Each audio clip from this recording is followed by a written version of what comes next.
Psychology గురించి మనం తెలుసుకోబోతున్నాము. Psychology అనేది ట్రేడింగ్‌లో ఒక వైటల్ రోల్‌ని ప్లే చేస్తా ఉంటుంది. సో, స్పెషల్లీ మనము ఎమోషన్‌ని కంట్రోల్ చేసుకోవాలి అండ్ డిసిప్లిన్‌ని మెయింటైన్ చేయాలి.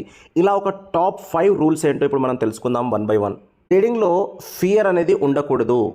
కొన్నిసార్లు ఏంటంటే స్టాక్ పెరుగుతున్నప్పుడు గానీ, పడుతున్నప్పుడు గానీ, ఆ ఫియర్‌లో మనము బై చేయడం, సెల్ చేయడం చేస్తా ఉంటాము. అది ఒక పెద్ద తప్పండి. అలా మనము చేయకూడదు.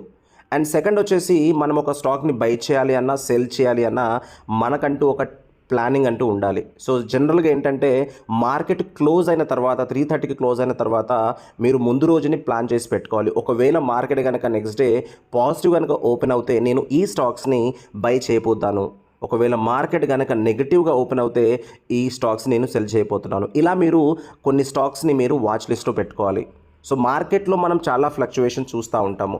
మార్కెట్ అనేది nobody can time the market, right? అందులో మనకు ఒక బై అండ్ ఒక సెల్ మాత్రమే ఉంటాయి. సో, చాలా జాగ్రత్తగా మనము ట్రేడింగ్ అనేది చేసుకోవాల్సి వస్తుంది. అండ్ స్టాక్‌లో ఏంటంటే మనకు గ్రీడ్ అనేది అస్సలు ఉండకూడదండి. సో, గ్రీడ్ గనక ఉంటే అది మనము ఫెయిల్యూర్‌కి ఫస్ట్ స్టెప్ అండి.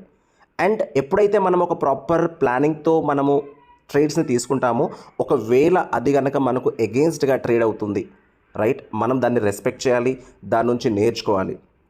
మీరు ఒక ట్రేడింగ్ జర్నల్ అనేది స్టార్ట్ చేయాలండి. ఎప్పుడైతే మనం ట్రేడ్ తీసుకుంటామో దాంట్లో మనం ఎక్కడ తప్పు చేస్తున్నాము, అసలు అలాంటిది మనం ప్రాపర్‌గా స్టాక్ పేరేంటి, ఎంట్రీ ఎక్కడ తీసుకున్నారు, ఎగ్జిట్ ఎక్కడ అవుతున్నారు, మీ యొక్క స్టాప్ లాస్ ఏంటి, అసలు ఎక్కడ మీరు తప్పు చేశారో ఇలా మీరు ట్రేడింగ్ జర్నల్ అది స్టార్ట్ చేయాలి. ఎమోషన్‌ని కంట్రోల్ చేసుకోవాలి. ఎప్పుడైతే ఇలా మార్కెట్ మనకు పడుతున్నప్పుడు మనం ఎమోషన్‌ని కంట్రోల్ చేయడం అనేది చాలా చాలా ఎస్పెషల్లీ ఎప్పుడైతే మనం ట్రేడింగ్ చేస్తూ ఉంటామో మార్కెట్‌ని చాలా క్లోజ్‌గా మనము ట్రాక్ చేయాలి. అబ్జర్వ్ చేస్తూ ఉండాలి ప్రతి ఒక్క ప్రైస్ మూవ్‌మెంట్‌ని.